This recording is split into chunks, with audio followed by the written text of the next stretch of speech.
So it's the first day of the Lincolnshire Show. Rhonda's here in a capacity with the NFU, which is just through somewhere, where are we? Through there, that's it, through there.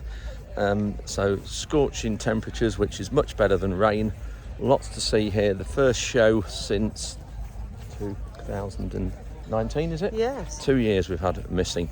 So great. And apparently they've sold 6 times the tickets that they normally do, which is great. So I'm a life member here. My father, when I was 21, bought me a life membership, and I think it was about £150 then.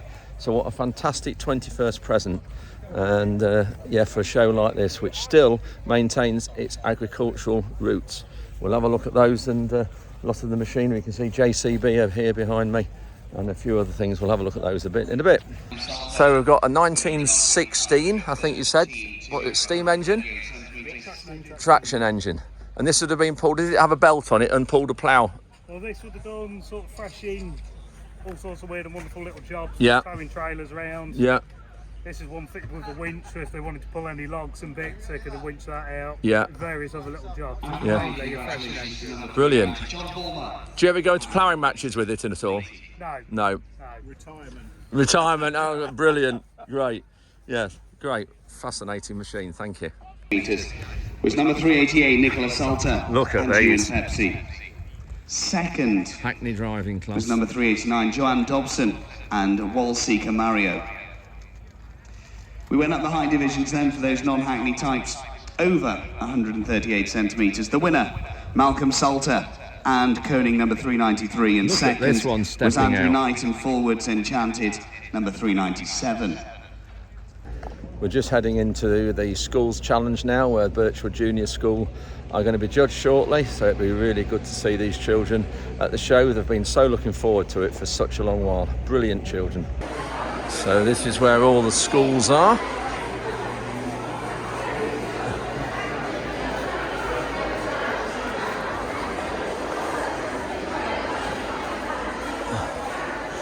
Here they are.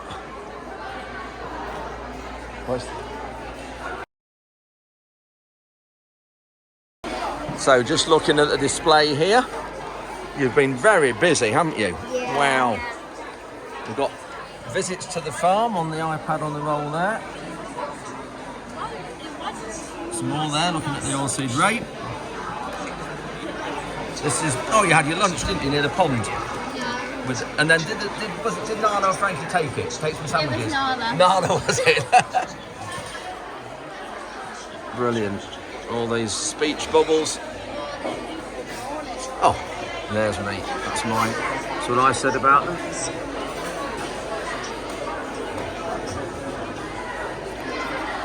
Fantastic. Then here's all the other schools.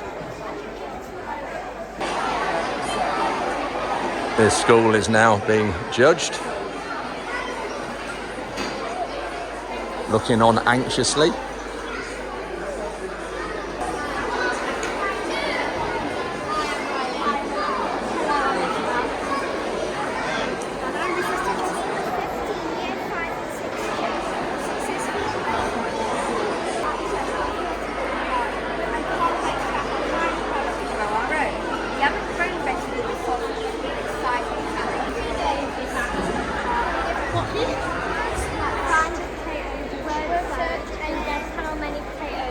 Steady, we're relying on the German Stunt guy. riders now.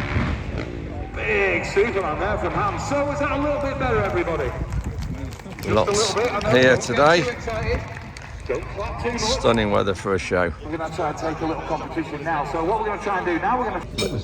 We're in the NFU stand at the Lincolnshire Show, and we're meant to have Daniel Zeitner talking to us, but he went down with COVID yesterday, which is a shame. He's a shadow agricultural minister, so he does George Eustace job, but for Labour. We have Canon Alan Robson. Anything like the minister, I couldn't see him at all. I looked at the Twitter feed yesterday of the Labour Party, and I do concur with their critique of where the issues are. You know, groceries rose by 8.3% in 4 weeks. That's 13-year high. Never gone up that fast for a very long time. part of my realm as agricultural chaplain, I deal with people in poverty. 7.3 million people in food poverty in the United Kingdom. 2.6 million of them are children. The United Kingdom in 2022. 2.1 million food parcels were handed out in the United Kingdom. We have 13 food banks in Grimsby and about 12 in Lincoln. We shouldn't have them at all. Food should be accessible.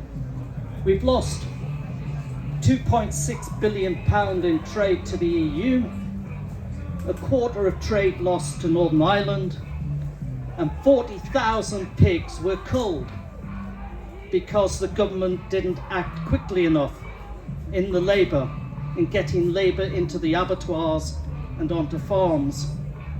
The children from Birchwood School have come in to listen, which is fantastic. Alana is here with them. Well, actually, folks, it's a little bit too late. It's definitely too slow, and it's too messily put into action. Thanks, folks. Cut the cake for Wilkin Chapman, the solicitor. No, there's more. Here's Alan Robson. Look at it. Well done, Alan. Was that not politically correct? That was spot on. That's just what we want. Brilliant. This, children, is a star, this gentleman. I know him exceedingly well, unfortunately for you. Yeah. But he's really, really good. Look at this. Brilliant. And from that, as the farmers came on to site to transfer water, because water was an issue and they couldn't get water from the outskirts of town to this. So bear in mind, this farm was close to here, to the epicentre. They couldn't get water to it. There was no water pressure. So if you're in a rural location, you're going to struggle. So the issue we had was we couldn't get water from a farm tanker or a farm bowser to the fire engine because they run on a closed system, a closed tank. So after a bit of ingenuity and on the day and a bit of roughness with some IBCs and some pumps and a few agricultural spec items, we then decided we needed to make a small adapter. We've actually made this adapter which will fit a fire engine to a 2-inch water supply on a farm. One of the big things for us will be access to water when we first turn up to the incident. This simple adapter here, that can increase our water access from 1,400 litres up to 20,000. So if you're multiplying our access to water tenfold, it has a massive impact on our initial actions that we can take in terms of resolving that incident. I think the next step for any farmer in the room is to get in touch with your local fire station, whether that be retained or full-time. Try and get the guys out onto farm and get them to have a look round. They're not from Red Tractor, they're not from the HSE, they're not the police. They need to come round and get a look round your farm for your benefit, to see where the house is, to see where your electric is, to see where your gas is, your fuel tanks and stuff like that, so they know exactly where everything is. In each of the trucks they have a computer. Once they've been to your farm, they can log in everything on there, and when they have a fire, they know where they're going. If you've got it through What 3 Words, which is a fantastic app, you can put that in, that turns up to your site, and they know what you've got before they get out. So already when they're on their way, they can say, and I'll use Mark as an example, fire at Bardney Dairies, we know from history and what he's got there, we need 4 trucks. So they can get 4 trucks on the road before they've even got there. Just wanted to say we were invited a couple of weeks ago to Links Fire Services dinner, and Mark was presenting awards, and Louth Fire Services and the NFU got this award for a community initiative, and it's a fantastic community initiative for the county, so thank you very much. And I've said to Mark that our farmers would like to work with the fire services to make it much better for everyone, and if you've got something unusual on farm that these guys could come and train on, please get in touch. And really just to say thank you so much to Ian and to Jamie for all the work they put into this, and thank you to Walford and Louth branches for their contribution to purchasing the adapters, and also to NFU and my boss Rob, he's also put some money in for us, so thank you very much. I'm on it with sponsorship, don't panic. Yeah, thank you very much.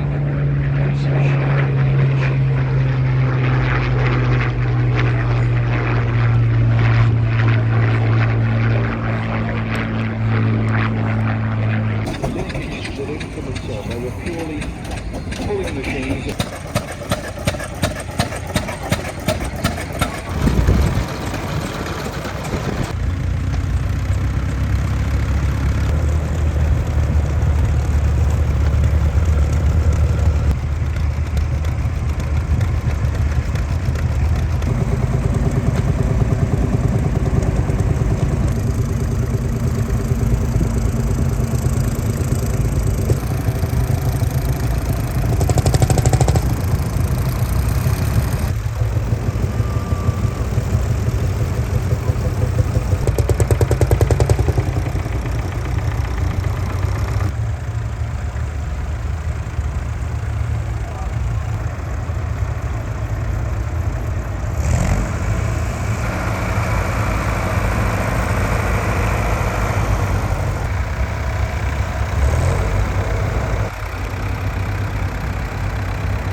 And then one day, I got a telephone call from a guy in the Met Office who said that Darren Bett. So Alex Allbone, Alex is my half cousin from my mother's side. Yes. And that's your father's side. Yeah. So Alex goes back. Which generation is this? Your great grandfather? So it was it was your mother's grandfather's brother. So it's my great uncle. That invented this tractor. So when did you purchase this recently? I bought it in 2019. And it was made in 1902. 1902. Wow. And horsepower? Yeah, they say 16, but it's more like 8. And horsepower is all a bit of is a nebulous number anyway at that time. What is it? Engine? It's a 2-cylinder Payne engine. Now, Payne were bicycle manufacturers as well as engine manufacturers, and that's how the link, because great Uncle Dan was actually a bicycle pioneer as well as a tractor manufacturer. He made the first ladies' cycle, and he also made possibly the first tandem, as well as being a great cyclist of his time. So he came along with this idea of a light agricultural motor at the turn of the century. Got to remember, at this time you're talking about horses and steam engines, and there was nothing light that worked the land or competed with the horse. So he came up with this idea, a 3-wheeled machine. We call it the oldest tractor in the country. It isn't actually, but that doesn't matter. It's always good for poetry. It's certainly and definitely the first successful commercial tractor. There were 480 or so of them made. There are 7 left in the world. Is this the only one here? No, there's one in the Science Museum, which was the prototype, which was given to the Science Museum some short time after the company went into liquidation. Yeah. There's 1 in Sweden, there's 3 in Australia, and there's 1 in the National Museum in Zimbabwe. It's a petrol engine. Look at that, and you've got the chain there that steers the front wheel. Yeah, it's a bit like a horse if you look at it. It's yeah, a bit it like is. How you'd steer a horse. Yeah, just the same.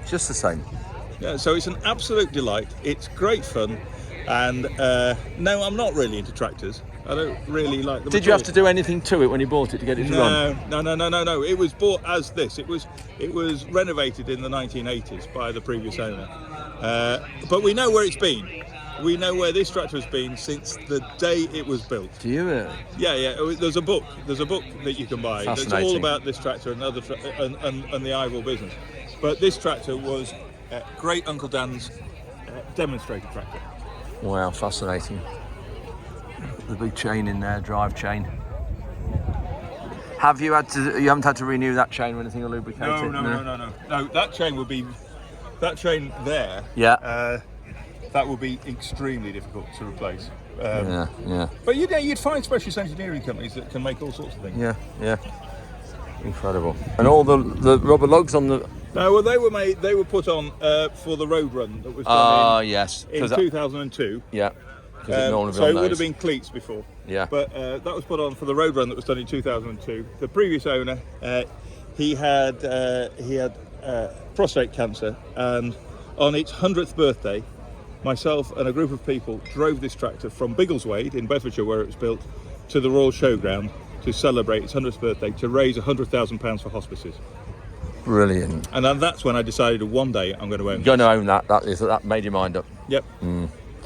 Well, thank you, Alex. We stand up for a rural economy, which mostly nobody else is interested in.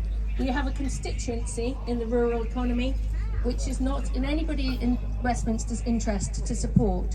And so people like the Westport Company of Farmers go out there, they talk about the farming, they support the farming community, and people like the CLA go out there and lobby for that community as well.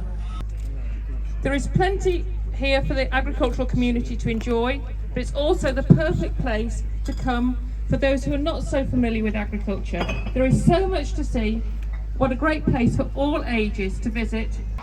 Right, next to the main ring here, we have Omex Fertilisers, as you know. We do a lot of business with them. Here we go.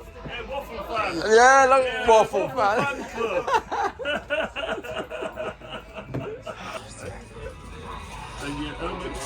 This brings back memories. Young farmers floats. Mighty, mighty, super, super, mighty, mighty rugby. In the yard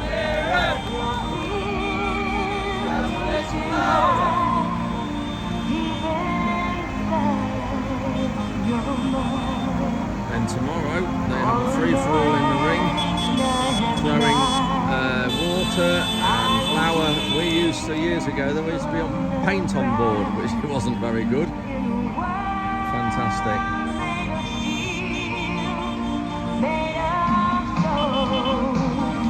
Getting ready to go live on BBC Look North with Peter Levy. Across here with everybody. I'm not quite sure what's going on yet, what we're going to be asked, but it's on in about 20 minutes. There are lots of external factors, but we've been asking the government to pause the phasing out of the existing support system because the new programmes that we're bringing in will not help address this crisis. We really need to pause the phasing out. We have made an interim payment to farmers, which is very welcome, but it's a short-term stopgap. DEFRA has told us today that agricultural commodities are closely linked to global gas prices. Yeah, I was just waiting for the next bit to go on. We've got everybody in the group here behind me. We're in the middle of doing this live recording and got a bit of an audience here. And we're just looking at crickets. There's a bowl of crickets here, look at that. Very nice. The problems of getting staff. Joining me here at the showground, there's show jumping on, by the way, in the rig behind us, is Joanna Musson and Andrew Ward. Joanna, first of all, how hard getting staff at the moment? My growers are really struggling to get the staff they need. Last year, on average, people were about 40% down on staff, which has left growers planting about 30% less this year.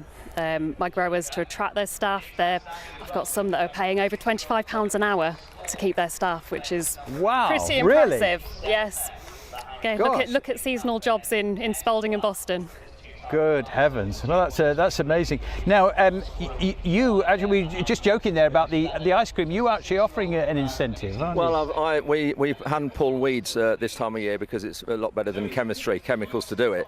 And we have a team of Romanians on the farm at the minute that's from Joe's area, across in Boston. They work on veg farms normally. And just because it's so hot, every afternoon I take them an ice cream and a bottle of cold water, just as a thank you and appreciation, if you like, because it is just an awful difficult job. Would you rather have ice cream or the £25? Oh, I think I'll pick the £25. Yeah, I think I would.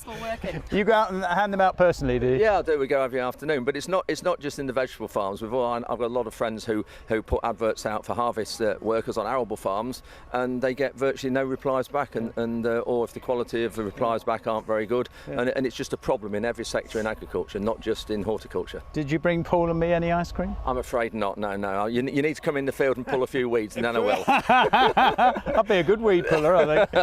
Nice to see you both. Thank you very much indeed. Enjoy the rest of the evening and also tomorrow. Sent to school children, which is a fantastic gesture. Olivia, Riley and Abby have been taking us around. Hi, I'm Olivia. Hi, I'm Abby. Hi, I'm Riley. None of us have ever been to the Lincolnshire Show before. Whoa. Just imagine trying to drive this thing. I really want to see the animals. I really want to see the sport. I want to find out more. How often do you feed the donkeys? So we feed our donkeys twice a day, once early in the morning when we come into the farm, and then once in the evening before we leave. They only usually get a little nibble in the evening because we have members of the public come in and they feed. So I play for the school rugby team and I'm going to try this out. Thank you very much. Preston Tigers. I'm more of a cat person, but these dogs are really cute and I'm going to ask questions about how come they like being stroked so much. Well, you'll find that all pack animals just love attention, and if you only stroke one, and the others get jealous, but so they all want to stroke as well. Well, that's been brilliant. I'm hungry. I'm thirsty. I'm done. Bye. They've done a fantastic job, haven't they? Reporters of the future, Olivia, Riley and Abby, and thanks to the show as well for giving away the tickets. Absolutely great gesture. And they're very high in protein. Can we lean on the straw here? You didn't know that, did you? High in protein. Oh, no, yeah. This show, come back here. He keeps shouting at Joe, our cameraman, because we don't know the difference between straw. Well, it's like the difference between beer and water. There is a difference between straw and hay. Right, okay. And we've got it. In the beer tent all day, I think. Yeah. have a cricket. Have a cricket. What do you think? Right, fantastic, fantastic. Well, we're here at the Lincolnshire Show. It's been a fantastic day. It's been baking hot. Paul and Peter here. The two are constantly at each other's throats during the week. Is that right? It is right. It's absolutely right. But I've actually been quite polite today. Yeah, you have been polite. What's gone wrong? Whisper it quietly. We are actually quite good friends. I thought you might be. Yeah, we've been best mates. But for clothing, there's a bit of difference in the clothing tonight. Well, I make an effort when I make an effort if I'm going to be on the TV. Paul just wears whatever falls out. He looks brilliant, but no, the forecast, as you know, it's really important to us, but there's no rain on the horizon. Showers, there's no persistent rain at all, which is what you need, and you know, my garden is cracked, and so there's no persistent rain in the forecast. And actually, the patterns are suggesting that July might be a dry month as well. So we don't want that. Get your irrigation channels going. So do you believe this weather forecast? I do, because all joking apart, he's a brilliant forecaster. He's a brilliant climatologist. He knows what he's talking about. So I do, and the jokes and the I know. It's all Can I have a copy of this video? Right. Brilliant. Good to see you both. Bye. Well, that's the end of the first day. We're now at the members and vice presidents area. The sun's gone down, perfect temperature, been scorching hot today. Just walking back to the car and seeing all the tractors from the Grand Parade parked up. Fantastic.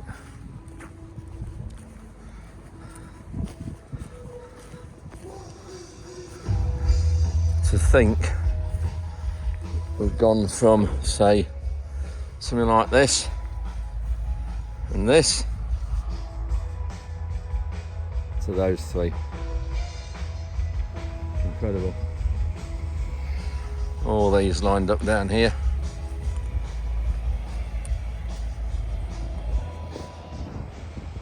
God, Ollie, look at these tractors here. Eat your heart out. There's one up here that will have you drooling. Look at that. Fantastic specimen.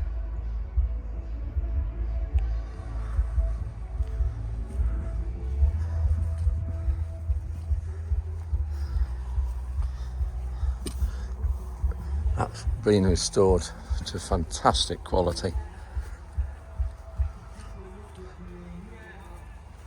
Day 2 of the show, just heading into Brown & Co stand, LRSN, that's the Lincolnshire Rural Support Network. I've got a breakfast I've been invited to, and they've got the official launch of the Health Hut that you've seen me go through that and have a health check early on in the year. So we're going to have some breakfast and then the launch of the Health Hut and have a chat to a few people. We have so much to celebrate today, not least of all being back together at the show, and what a fantastic celebration of Lincolnshire it has been. I know the first day was amazing, and we thoroughly enjoyed seeing so many people out and about again. We know that Lincolnshire's farming families are under considerable stress. We are seeing a steady increase in the number of people reaching out for support.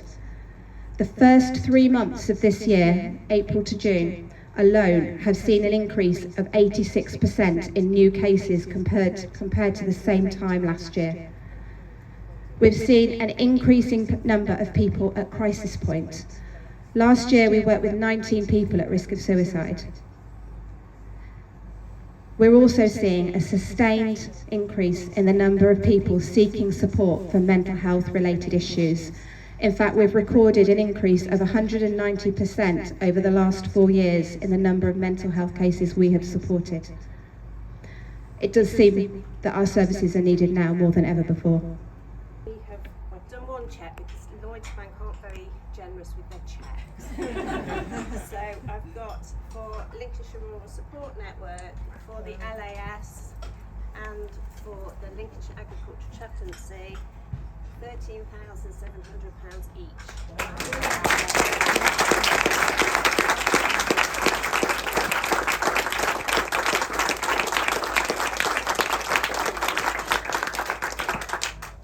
And if we can them, and they've got 1,512, so 2 each.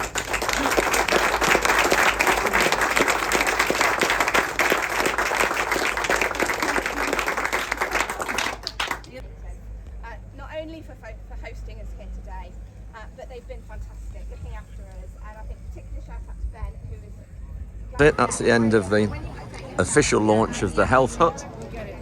First person's been in, and apparently they did 50 through yesterday. We'll just have a chat to Amy about it, who's head of LRSN. At the Lincolnshire Show, in front of the LRSN Health Hut, and we've got Amy here, who's head of charity of LRSN. Yep. So Amy, this is a brilliant thing. We're just saying about it, we've just had the proper launch of it. How many people have you had through since you started, and when did you actually start? So we started in February. It was a bit of trial and error. You were one of our very first people through at our first event, which was fantastic. So we've been to a few events, seed trials, farm sales, and obviously we've been here for the whole show. We did 50 plus health checks yesterday, and we're looking forward to hopefully doing the same today. It's been really busy. And as a result of anybody being through it, has anybody had to do anything, or has had to change any diets, or have they actually taken on board what Heather and the nurses have said? Well, I hope they're taking it on board. But yes, we've seen quite a lot of people who have underlying health conditions, and actually things that can be fixed, things can be dealt with. So we're doing blood sugar, blood cholesterol and blood pressure. We've seen people who with high blood pressure where they perhaps need to make some changes to their diets, and we did see one lad with high blood sugar and poor eyesight, so obviously a link there to diabetes, and our nurses have been able to signpost him to the right care and hopefully perhaps save his eyesight. Wow, brilliant. And then how many people besides Heather, you've just taken on somebody else part-time or full-time to help Heather? Part-time, so we have Heather working for us part-time, but she's really pleased, she's now got some friends. So we've got 2 part-time nurses, Rose and Rachel, who've joined the team. It's been their first outing with the hut over the show, so it's been a bit of a baptism by fire, but yeah, really good team. And you were just saying when we were in Brown and Co, the amount of people that this year, the increase in numbers that you're seeing come through you and requiring help is absolutely horrific, isn't it? It's astonishing. It really is. So we've done a bit of a comparison, sort of this time last year to this time now, and we've seen an 86% increase in new cases coming to us just in that 3 months, April to June this year and April to June last year. And this is the problem. I don't think that the government really, they do all these things. They've got all these people backing them, and Ben Goldsmith, and they've got Packham and Monbiot, all these people trying to promote their policies, if you like, but they don't realise the impact that what they're having on the communities and on the health of the communities. No, it's massive, and I think when you add to that all of the other things that people are dealing with at the moment, you know, with high prices, with labour shortages, you know, all of the various pressures, it's just the straw that broke the camel's back for a lot of people, and there are a lot of very confused farmers, you know, on the ground when you're talking to people. Massively. No, well, keep up the great work. It's really good, and I think we just need to keep shouting about it, what you're doing, and you're here to help people. So thank you.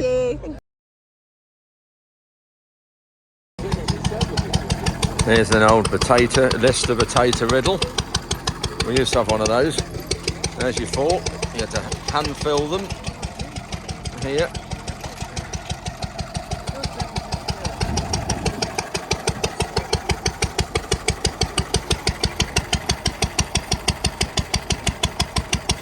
And then the potatoes would come up the top there, drop onto there, with that soil and stuff drop through there, and then the potatoes are graded through there.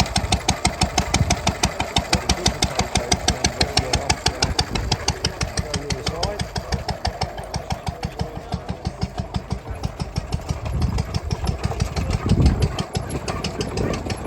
And you'd have the good potatoes come up this side, up there. And then the smaller potatoes that drop through there will then go up the other side, up there. And then two separate bagging lines just there.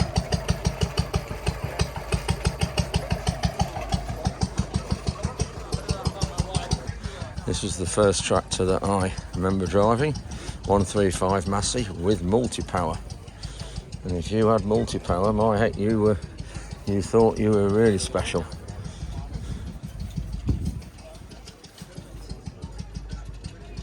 And there's the multi-power, just up and down there.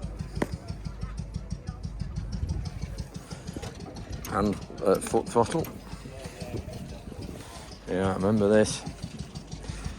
And I went to a 148 after a 135, and then I think it was a 165. Memories from my childhood. Never seen one of those before. Case.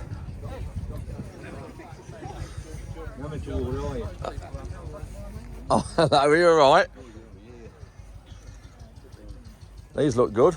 Yeah, it's a nice tractor, yeah. I see you're looking at my potato riddle. I was. Our local New Holland dealer. This is where we got our combine from, but they were Platts when we got that. I think Russell's had just taken Platts over this last year. Now at the Russell stand with a few hooligans here, and I'm just been told that this Horizon here, or one similar to this, they've sold one on the back of the drilling days, wherever that was. Thank you very much. Commission, I hope, is on the way, guys, is it? This is our local Class dealership, Class Eastern. I think these tractors are good by all accounts, what people say, feedback you get. Horse equipment as well is always well made. Joker, and then the trail sprayer.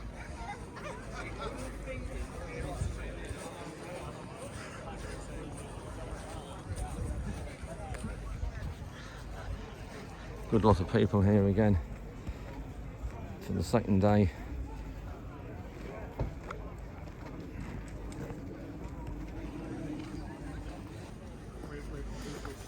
Ripon Farm Services, by the look of it.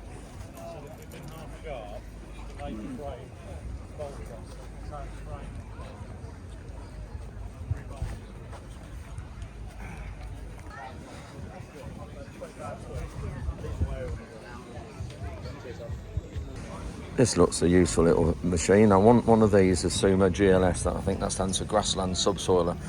We're just doing one of these to doing our grass margins with. They need lifting up with running on them with a hedge cutter over the winter, and they just need some of the compaction removing. And I think I need to find someone who can hire one of these out, use it for 2 or 3 days in the autumn and go around all our margins and just get rid of some of the compaction.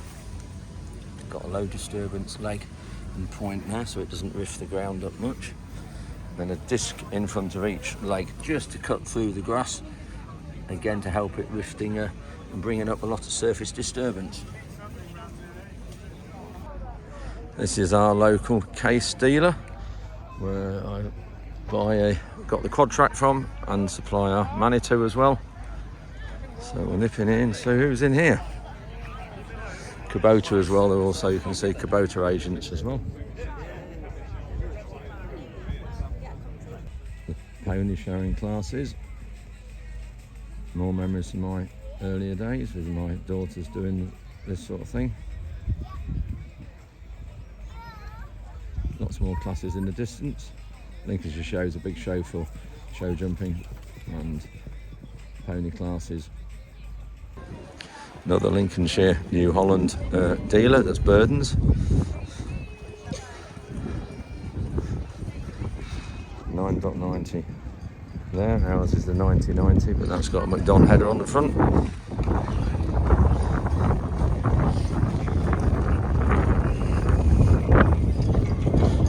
Good tractor, that, probably the best tractor Ford ever made.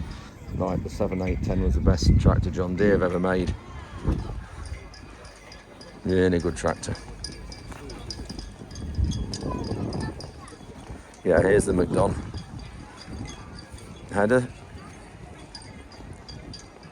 It always amazes me though, the serious amount of hydraulics and pipe work and everything that's on the front here, and drives.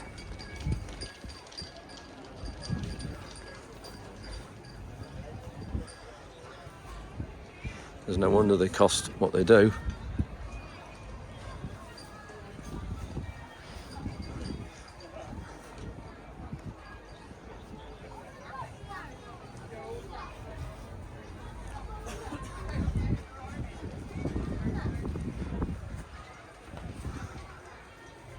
This is the updated model from ours. So there we are, 41-foot flexi header. Just found out it's £110,000. Say it quickly, it's all right. So that crop from there brings the crop. It cuts it there on the knife. There. The belt is running that way, and then that belt is running that way, brings it all into the middle, and then that belt's running that way, takes it up into the combine. You see how it flexes, follows the ground.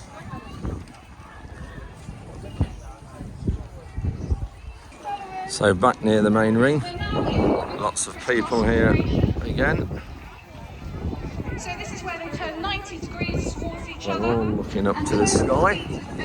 Not sure if you can see, but there is a parachutist up there. Going to parachute into the main ring. Apologies for the breeze. I haven't got the microphone with me today. There we are.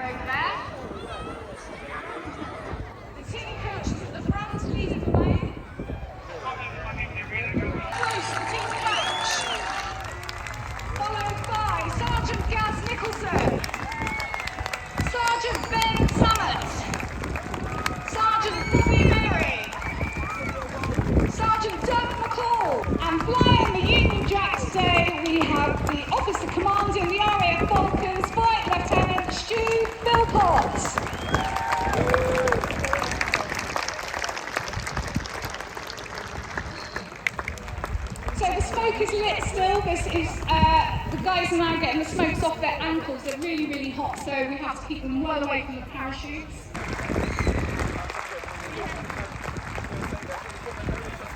They're now lining up to take the salute from the Lord Lieutenant of Lincolnshire, Farmer Toby Dennis. The falcons will be around for a little while after the display, so if you do want to come and meet them. I'm just heading back into the education building here. It's the results of the schools challenge, going to be announced any minute, so we'll see how Birchwood Junior have done. So there's Birchwood Junior in the corner, waving.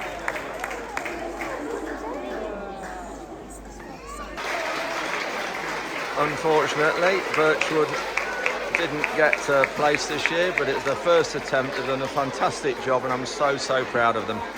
It's 4 p.m. and there's still quite a lot of people here around the main ring. Always plenty of activities going on here. Great design. It's banked up from the outside, looking at all the activities that's going on in the arena. Really good. This is now the parade of Lincoln Reds, a well-known breed of cattle. Following on from the Lincoln Reds, we have some blues, I believe. There we go, British Blue. Yeah, so we have the British Blues. And Limousine. The British Blue was the Belgian breeders imported top Durham short-horn cattle from England from 1850 onwards to improve the native breed in the Ardennes. By 1930, the beef type was beginning to show, and by 19... David Exwood here, Vice President of the NFU. Your first visit, David, is it? It is my first visit to the Lincolnshire Show. Really enjoyed it. It's a great show, isn't it? It's a great show. When you look at it, yeah, first time since 2019, so that helps a little bit, I think. Record attendance yesterday. Temperature's a bit better today, which is much better, so it's good. So you've been here all day? Yeah? I've been here all day, yeah, on show at 8 o'clock. Yeah. We were at the LRSN launch of the Health Hut. Did you have a checkup? I had a checkup. I had my blood pressure, cholesterol, blood sugar taken. Obviously perfect, all of them. I have to say, they let me back out. They didn't call an ambulance, which is good, but it's had a really good take-up, hasn't it? Yeah. And it's a really good thing. It was quick and it was easy. And that just taking that bit of time to look after ourselves was really important, and I was really pleased to do it. Yeah, and I think as well, I know I was stood next to you when they announced the figures of the increase in cases have had coming forward, which is alarming really in a way. But it's the state of the industry and what's happening out there. It's really clear the pressure we talk about with the volatility, all the things that are happening in farming, you all know about. That is translating into more support needed for farmers, and that is real evidence of it. We kind of know it, but there it is real. But it's great that they're doing it, but I think everybody needs to recognise that farmers need help at the moment. Yeah, that's right, they do. And lunchtime, you were sat with a group of young guys, and one of them was a neighbour of mine, I think. So that's the one. So I hope he didn't tell you too many stories of mine. But anyway, yeah, they're great young men. It's the future of the industry. Look, it's always good to spend time with younger people who want to get into farming, people who are just on those first steps on the ladder, and just have a chat with them about what matters to them, how they can develop their business, how they can network, how they can learn. You know, all the things that you need to be successful in farming, and just see how we can help them and where the NFU can do more and where they need advice. And we had a great chat. It was a really great lunchtime. Yeah, it's brilliant, isn't it? And the atmosphere here is fantastic and for that sort of thing. One last thing, the food strategy that's just been announced last week, and I just don't know where that's going to go. It's a good thing, but a bit late. Look, I think we have to recognise there was a lot in the white paper that we've been calling for. And we have to welcome that because, you know, look, 2 years ago, food wasn't even on the agenda. No, and it is now, so it's good. But it's the start of a conversation. There's a lot of work that's going to follow from now, and we're looking at it thinking that's great, but there's so many things we now got to follow up on and make happen, like labour. You know, like there's so much in there that's now got to be turned into action, and that's going to be the key focus for the next months, years. You know, that's where we're going. Can't be any let up, can there? We've got to be at it the whole time. It's a busy time, and you are prime candidate for doing that. Well done, thank you. Thank you, Andrew. So that's it. The end of 2 days of fantastic time we've had at the Lincolnshire Show, as always. This is the members and the presidents and VIP area. It's just great here on the edge of the main ring. Stunning scene and set. So thank you very much for watching this week's update. Hope you enjoyed all these clips of the show, and we'll see you next time.